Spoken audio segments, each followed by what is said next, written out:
ফাল্গুনী পূর্ণিমায় শ্রী চৈতন্য চন্দ্রের উদয় ও আনন্দ উৎসব। আপনারা কি আনন্দ উৎসব করতে চান? হরি বল। তাহলে এখন আমরা কোথায় আছি? নবদ্বীপে। কোথায় আছি? নবদ্বীপে। যেহেতু আমরা আনন্দ উৎসব করব, আর মহাপ্রভুর আবির্ভাবের পূর্ব মুহূর্ত এখন চলছে, হ্যাঁ আমরা দেখব। শশী গর্ভে বৈশে সর্বভুবনের বাস, ফাল্গুনী পূর্ণিমায় আসি হইলা প্রকাশ। অনন্ত ব্রহ্মাণ্ডে যত আছে সুমঙ্গল, সেই পূর্ণিমায় আসি মিলিলা সকল। অর্থাৎ এখানে কত সুন্দর বর্ণনা করছেন।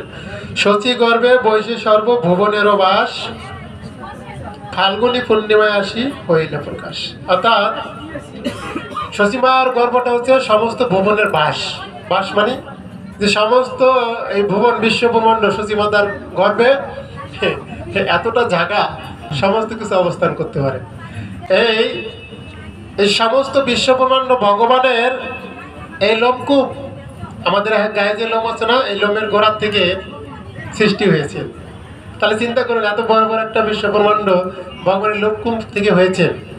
তাহলে এই লোমকূপগুলো যার ভিতরে বিরাজমান রয়েছেন, সেই ভগবান তিনি যখন শচী মায়ের গর্ভে আসেন, তাহলে সেই জায়গাটা কত বড়, বুঝতে পারছেন? জয় শচী মাতার গর্ভ সিন্ধু কি। তাই বলছে যে অনন্ত ব্রহ্মাণ্ডে যত আছে সুমঙ্গল, সেই পূর্ণিমায় আসি মিলিলা সকল। তার মানে এই যে যে পূর্ণিমাটা ফাল্গুনী পূর্ণিমা, এই পূর্ণিমার চেয়ে আর কোনো পূর্ণিমা এতটা সুমঙ্গল না।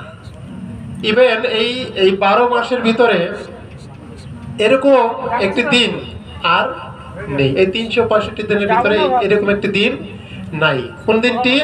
সেটি হচ্ছে ফাল্গুনী পূর্ণিমার দিন। এই ফাল্গুনী পূর্ণিমার দিন কি হয়েছে, যে সমস্ত সুমঙ্গল যত বিশ্ব ব্রহ্মাণ্ড রয়েছেন, সেখানে যত সুমঙ্গল রয়েছেন সব সুমঙ্গল এখানে এসে মিলিত হয়েছে। অর্থাৎ এই পূর্ণিমা তিথিটা এতটাই শুভ যে যদি কেউ ভক্তি ভরে পালন করে, বলছে তার জন্ম জন্মান্তরে যত কলুষতা যত পাপ রয়েছে সমস্ত পাপের বিনাশ ঘটে। হরি বল। আর তার চৈতন্য ভক্তি উদয় হয়। জয় শ্রী চৈতন্য মহাপ্রভু কে। বুঝতে পারছেন? আর আমরা এই মহিমান্বিত পূর্ণিমার মহিমা আমরা জানি না। আমরা পূর্ণিমার দিন কি করি? আরে অনেকে তো ভোগ লাগাইয়া প্রসাদ সবাইকে দিচ্ছে, আর অনেকে আজকে একটা বিশেষ দিন, বাবা আজকে তো বাড়িতে একটু ভালো মন্দ, বোঝেন নাই? বুঝতে পারছেন? সবাই ভালো মন্দ এনে কেন আজকে একটা বিশেষ দিন।